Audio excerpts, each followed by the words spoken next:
Bismillahirrahmanirrahim. Assalamualaikum warahmatullahi wabarakatuh. Berjumpa lagi dengan saya, Anak Emin Mahdun.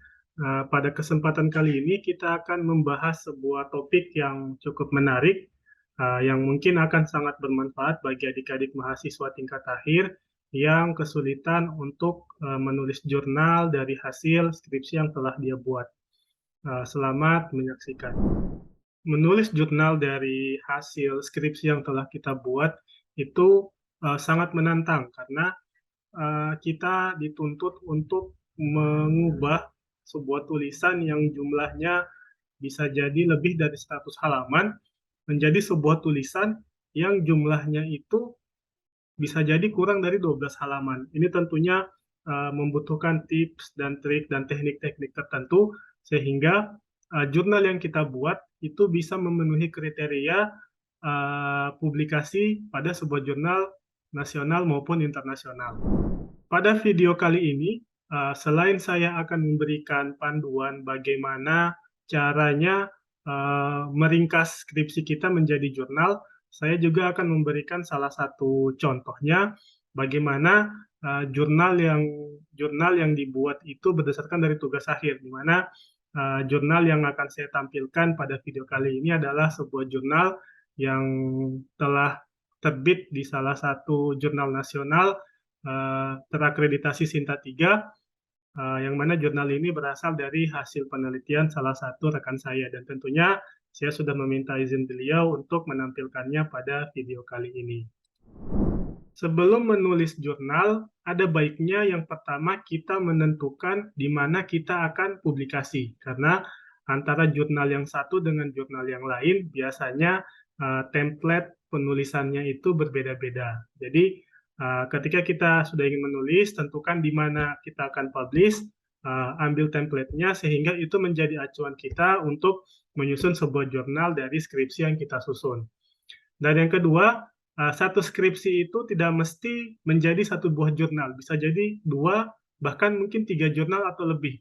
Tergantung, bisa dilihat dari tujuan penelitian kita. Misalnya, kita punya 2 tujuan penelitian atau 3 tujuan penelitian. Nah, masing-masing tujuan bisa kita buatkan satu jurnalnya masing-masing, sehingga kalau kita punya 3 tujuan penelitian, maka kita bisa membuat 3 buah jurnal yang mana masing-masing jurnal membahas satu dari tujuan yang ada pada skripsi kita.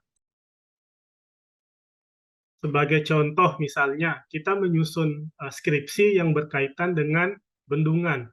Dalam skripsi kita, tujuan pertama adalah menganalisis stabilitasnya, tujuan kedua adalah menganalisis deformasi yang terjadi. Maka, jurnal yang kita buat bisa menjadi 2 jurnal. Yang pertama, jurnal yang membahas fokus ke stabilitasnya saja, yang kedua, fokus kepada deformasinya saja.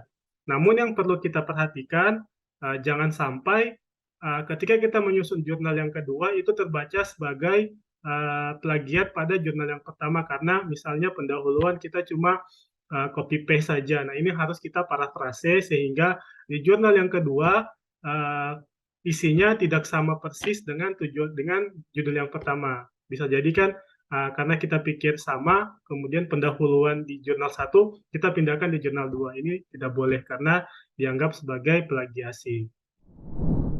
Bagian pertama dari sebuah jurnal adalah judulnya. Nah, penulisan judul artikel ini bisa langsung menyesuaikan dengan judul skripsinya jika kita ingin meringkas satu skripsi menjadi sebuah jurnal. Kita bisa langsung copy paste judul dari skripsi kita menjadi judul dari artikel yang akan kita buat. Namun, jika kasusnya seperti yang saya sebutkan tadi, misalnya skripsi kita akan kita bagi menjadi 2 jurnal, maka judulnya itu harus menyesuaikan dengan dengan judul artikelnya. Sebagai contoh misalnya, jika kita ingin membagi 2 seperti kasus tadi, misalnya judul skripsi kita misalnya analisis stabilitas dan deformasi bendungan. Nah, ketika kita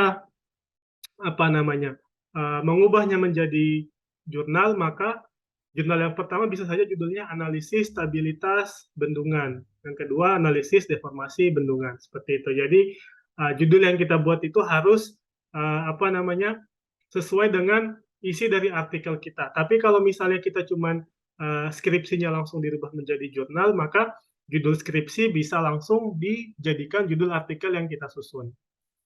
Contohnya seperti ini. Dari segi judul, judul jurnal yang digunakan oleh penulis masih menggunakan judul yang sama dengan tesis yang dia tulis. Hanya saja penggunaan kosakata tibim pada tesis yang dia tulis itu diganti dengan kata slov untuk menggunakan kosakata yang lebih familiar. Jadi pada contoh ini dia menggunakan judul yang sama, tapi bisa saja kita menggunakan judul yang berbeda dengan judul tugas akhir yang kita tulis. Selama judul yang kita tulis pada artikel kita itu masih sinkron dengan isi dari tulisan kita. Poin selanjutnya adalah abstrak. Di skripsi itu biasanya ada abstrak yang kita buat. Isinya hampir sama dengan abstrak yang ada pada artikel yang akan kita susun, karena abstrak biasanya memuat latar belakang, metode, hasil penelitian, dan kesimpulannya. Biasanya abstrak pada sebuah artikel itu dibatasi tergantung di mana jurnal yang akan kita publish. Biasanya ada yang maksimal 150 kata, ada yang 250 kata. Nah, biasanya abstrak pada skripsi itu lebih dari itu. Makanya oleh karena itu harus kita sesuaikan kembali abstraknya sehingga bisa memenuhi unsur maksimum kata yang dibolehkan dari sebuah abstrak di jurnal-jurnal ilmiah. Dari segi abstrak dilihat bahwa jumlah kata yang terdapat pada abstrak dari tesis yang ditulis oleh penulis itu jumlahnya lebih banyak dibandingkan dengan jumlah kata maksimal yang dipersyaratkan oleh jurnal. Sehingga kalau kita lihat pada penulisan abstrak di jurnalnya, penulis itu meringkas beberapa poin dari isi tesisnya sehingga bisa memenuhi jumlah maksimum kata yang dipersyaratkan.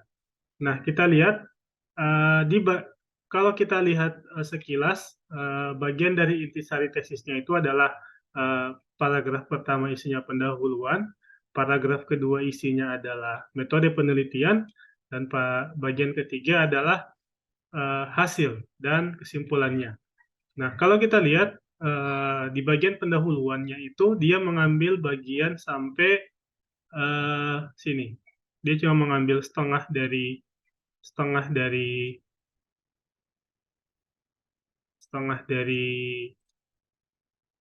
jurnalnya sampai sini saja, sampai sini, setengah dari pendahuluan. Itu dimasukkan ke dalam jurnalnya. Seperti ini kurang lebih. Sampai di sini. Sampai kondisi ini. Vertikal bangunan sampai sini. Nah, selanjutnya untuk metodenya, dia penulis hanya menggunakan sebagian dari sepertiga kalau boleh dibilang. Dia hanya menjelaskan program apa yang digunakan, kemudian fondasinya dimodelkan seperti apa.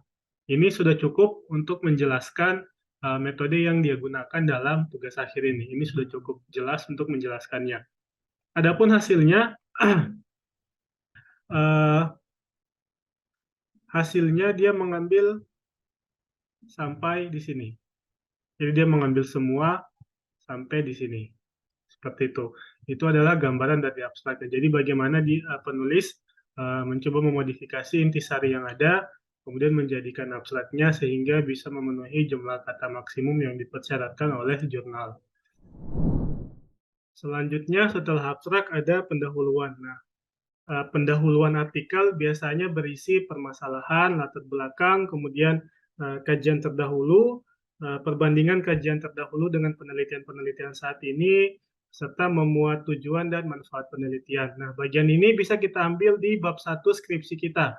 Kita bisa formulasikan kembali latar belakang dan rumusan masalahnya, kita susun dalam bentuk paragraf yang saling berhubungan antara satu paragraf dengan paragraf yang lain. Kemudian kajian-kajian terdahulu yang ada di bab 1 biasanya di penelitian terdahulu itu juga kita masukkan untuk sebagai dasar. Kemudian tujuan dan manfaat yang ada di bab 1 juga kita ambil, tapi sekali lagi kita formulasikan dalam bentuk paragraf. Biasanya tujuan dan manfaat penelitian pada skripsi itu berbentuk poin 1, 2, 3, dan 4, dan seterusnya. Tapi ketika masuk dalam pendahuluan artikel yang akan kita publish nanti, sebisa mungkin kita rubah menjadi sebuah paragraf. Selanjutnya masuk di pendahuluan. Nah, seperti yang kita jelaskan tadi bahwa pendahuluan itu berisi latar belakang, kemudian rumusan masalahnya, kemudian tujuan penelitiannya. Nah, kalau kita lihat pendahuluan dari jurnal yang ditulis oleh penulis, pendahuluannya itu dia mengambil plug 100% sama dengan pendahuluan latar belakang yang ada di jurnalnya, tanpa mengambil rumusan masalah, tujuan penelitian, dan manfaat penelitian, serta batasan masalah. Hal ini tidak mengapa karena isi pendahuluannya itu sudah mencakup hal-hal yang memenuhi kriteria pendahuluan tadi. Dilihat di sini latar belakangnya apa itu fondasi, kemudian masalahnya ada pada penurunan tidak seragam, kemudian penulis juga sudah mencantumkan penelitian-penelitian terdahulu yang serupa dengan penelitian yang akan dilakukan, kemudian permasalahannya apa, kemudian dengan tujuannya apa, seperti itu. Jadi intinya ketika poin-poin tersebut sudah mencakup di latar belakang tugas akhir kita, kita bisa langsung mengcopy masuk latar belakang skripsi kita atau tugas atau tesis kita menjadi sebuah pendahuluan jurnal. Selanjutnya metode. Metode berisi pendekatan dan jenis penelitian, subjek penelitiannya apa, teknik pengumpulan datanya seperti apa, dan analisis datanya juga seperti apa. Nah, ini kita dapatkan di bab 3, metode penelitian. Tidak semua yang ada di bab 3 kita masukkan, karena tentu saja halamannya tidak akan cukup. Jadi, kita harus kembali formulasikan apa yang ada di bab 3, sehingga paling tidak poin-poin ini bisa kita masukkan. Biasa di bab 3 itu ada flowchart penelitian. Nah, ini bisa kita narasikan untuk menjelaskan tahapan untuk menyelesaikan permasalahan yang ada di artikel kita. Selanjutnya adalah membuat metode penelitian yang berasal dari bab 4, metode penelitian pada tesis yang ditulis oleh penulis. Nah, di sini dilihat jumlah halaman dari metode penelitian itu kurang lebih sekitar 60-an halaman. Dan 60-an halaman ini harus diringkas menjadi kurang lebih sekitar 2,5 halaman metode penelitian. Nah, bagaimana caranya bisa merubah dari 60 halaman menjadi 20 halaman? Yang pertama adalah tadi kita sudah jelaskan bahwa di sini kita lihat dulu di analisis yang akan dilakukan oleh penulis. Di sini terlihat ada beberapa analisis yang dilakukan di tesisnya. Ada analisis data tanah, data hasil pengujian lab dan uji beban plat, 3, 4, sampai poin 6. Nah, analisis yang dilakukan dalam jurnalnya itu tidak semuanya dimasukkan, tapi yang dimasukkan cuma analisis data hasil pengujian lab dan uji beban plat. Kemudian 3, dia hanya menggunakan analisis 2, 3, dan 4 untuk digunakan di dalam jurnalnya. Kemudian tahapan-tahapan pada metode penelitian yang diuraikan dari poin 1, 2, kemudian 3, sampai akhir dari metode penelitian itu diambil dari intisari alur tahapan penelitian yang telah dibuat di awal. Jadi seperti ini alur tahapan penelitiannya, kemudian diambil intisarinya sampai menjadi poin-poin seperti ini. Jadi yang pertama, pemodelan struktur dengan menggunakan SAP 2000 itu diambil dari poin 4.6 ini. Jadi diringkas secara singkat saja untuk bagaimana dia modelkan strukturnya, kemudian rangka atapnya dimodelkan seperti menjadi elemen apa, kemudian platnya elemennya apa, kemudian fondasinya dimodelkan seperti apa. Yang mana masing-masing ini elemen frame, plate, dan joint spring ini dijelaskan secara detail di tesis yang dia tulis, tapi dalam jurnalnya dia tidak perlu menuliskan itu karena ini merupakan istilah-istilah yang lazim digunakan dalam pemodelan struktur menggunakan SAP 2000. Begitu pula dengan parameter-parameternya, dia tidak menjelaskan bagaimana tahapan mendapatkan nilai modulus elastisitas karena dia sudah mengacu di SNI 2847 2013. Jadi dia cukup menyebutkan sumbernya dari mana, kemudian hasilnya seperti apa. Sama juga misalnya kita akan menguji uji material. Nah, kita cukup menyebutkan hasilnya, kemudian dengan menyebutkan sumber dari metode pengujiannya. Jadi kita tidak perlu uraikan tahapannya seperti apa, kita cukup sebutkan hasilnya, adapun tahapan-tahapannya bisa mengacu pada sumber-sumber yang ada. Seperti ini data Gere untuk menyarankan Poisson ratio dan lain sebagainya. Seperti itu. Selanjutnya sampai input pembebanan, beban apa yang digunakan, beban hidupnya, sampai beban gempa yang digunakan seperti apa.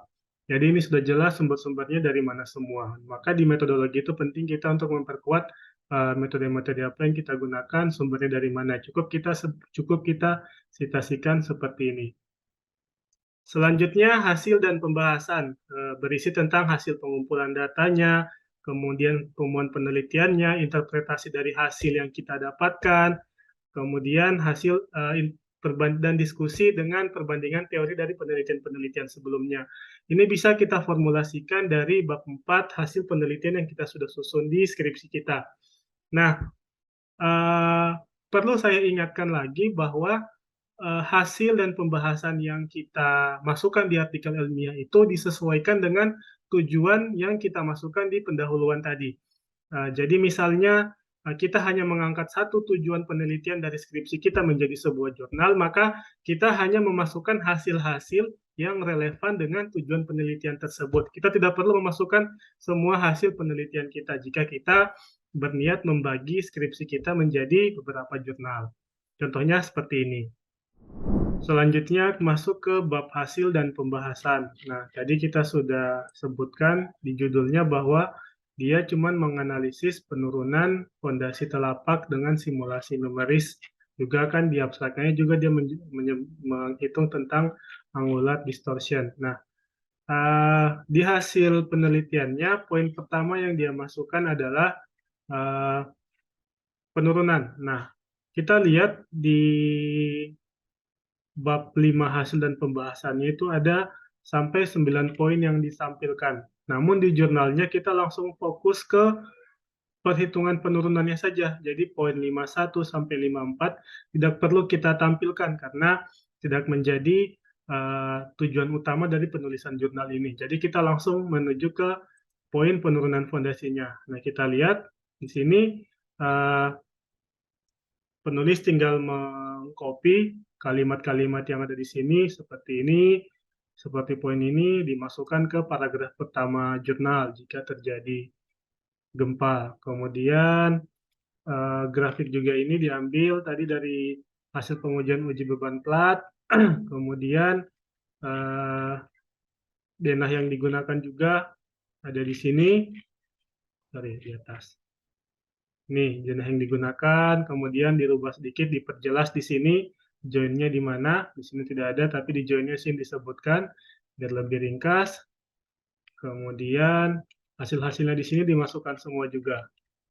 Seperti ini grafik, kemudian selisih penurunannya juga dimasukkan, kemudian angular distortionnya juga, kata-katanya juga disingkat. Jadi poin-poin pentingnya saja, jadi tidak perlu kita tampilkan semua. Seperti kasus ini, penulis selisih penurunan dalam bentuk nilainya itu digrafikan biar kelihatan selisihnya, adapun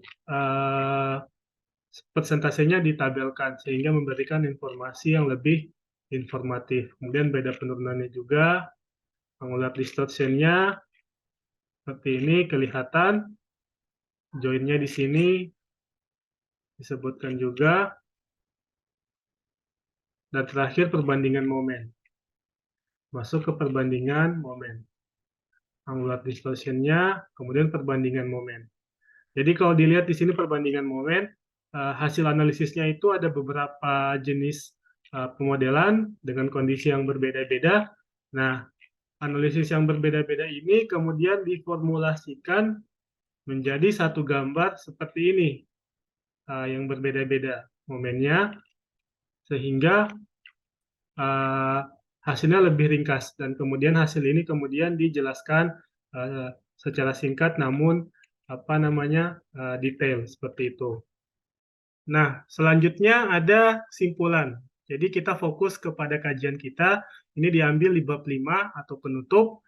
Nah, kesimpulan ini harus menjawab tujuan yang ada di pendahuluan tadi. Sekali lagi saya ingatkan, kesimpulan yang kita masukkan dalam artikel ini cuma kesimpulan yang berkaitan dengan topik dari jurnal yang kita angkat. Jadi misal kita membagi skripsi kita menjadi 2 jurnal, maka kesimpulan yang kita masukkan dalam artikel ilmiah haruslah kesimpulan yang relevan dengan tujuan yang kita masukkan di bagian pendahuluan tadi.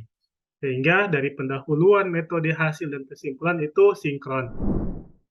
Selanjutnya di bagian kesimpulan dan terakhir penutup nanti kita lihat di tesis penulis itu ada 9 kesimpulan yang disusun dari hasil penelitiannya.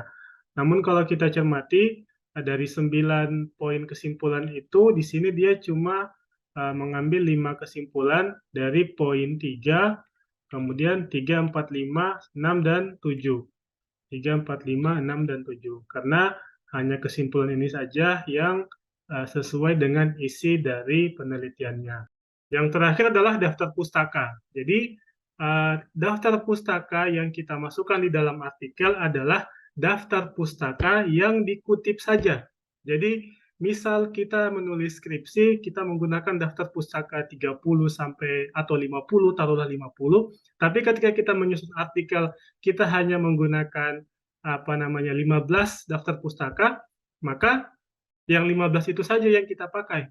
Atau mungkin bisa jadi ketika kita menyusun artikel tersebut, kita mengambil teori-teori lain yang tidak kita masukkan di skripsi. Itu boleh-boleh saja, tapi kan biasanya jarang. Biasanya kita paling ambil saja teori-teori yang sudah ada di skripsi kita. Jadi sekali lagi saya ingatkan, daftar pustaka yang masuk di artikel itu cuma daftar pustaka yang kita gunakan dalam penulisan artikel kita. Jadi jangan semua daftar pustaka yang ada di skripsi yang kita masukkan, ya, itu kebanyakan. Bahkan kan kita tidak citasi. Kurang lebih seperti itu. Jadi contohnya ada seperti ini. Nah, kita lihat daftar pustaka yang digunakan di tesis penulis itu ada kurang lebih sekitar 40 daftar pustaka. Namun kalau kita lihat di bagian jurnalnya dia hanya menggunakan kurang lebih sekitar 20-an saja atau kurang lebih setengahnya. Karena yang dimasukkan di dalam jurnal itu hanya sumber-sumber yang disitasi di dalam jurnal. Jadi tidak semua daftar pustaka tugas akhir dipindahkan di jurnal, tapi cuma daftar pustaka yang digunakan saja. Demikian video panduan kali ini. Semoga bermanfaat dan dapat memberikan semangat adik-adik sekalian untuk menulis jurnal yang berasal dari skripsinya. Semoga proses menulis jurnalnya lancar, cepat mengurus berkas untuk selanjutnya wisuda. Terima kasih. Jika ada pertanyaan, silakan chat di kolom komentar. Assalamualaikum warahmatullahi wabarakatuh.